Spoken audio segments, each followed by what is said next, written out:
તો અમદાવાદના વટવામાં આવાસો તોડી પાડવાના મામલે હંગામો થયો છે। અમદાવાદ કોર્પોરેશનમાં કોંગ્રેસનો ભારે હંગામો। અસરગ્રસ્તોને સાથે રાખીને કોંગ્રેસે સૂત્રોચ્ચાર કર્યા છે।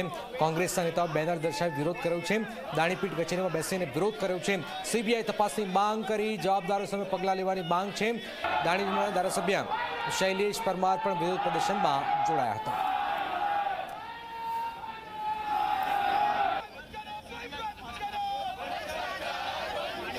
કોંગ્રેસે આજે હલ્લાબોલ કર્યો છે। કરોડ રૂપિયા પહેલા બન્યા આવાસો અને પછી તૂટી ગયા છે, તોડી નાખવામાં આવ્યા છે। સ્ટ્રક્ચર રિપોર્ટ નેગેટિવ આવવાથી આખરે પ્રજાના પૈસાનું પાણી કરતા આ શાસકો આપ જોઈ રહ્યા છો અને કોંગ્રેસે હવે હલ્લાબોલ કર્યો છે। તમે વિચાર કરો કે 2200 આવાસો બનાવવા માટે કેન્દ્ર સરકાર એટલે યુપીએ કોંગ્રેસની સરકાર વખતે 2200 આવાસો બનાવવા માટેની ગ્રાન્ટ આપવામાં આવી હતી। જે ગ્રાન્ટને અધીને આવાસો બન્યા, આવાસો નબળી કક્ષાના આવાસો હતા।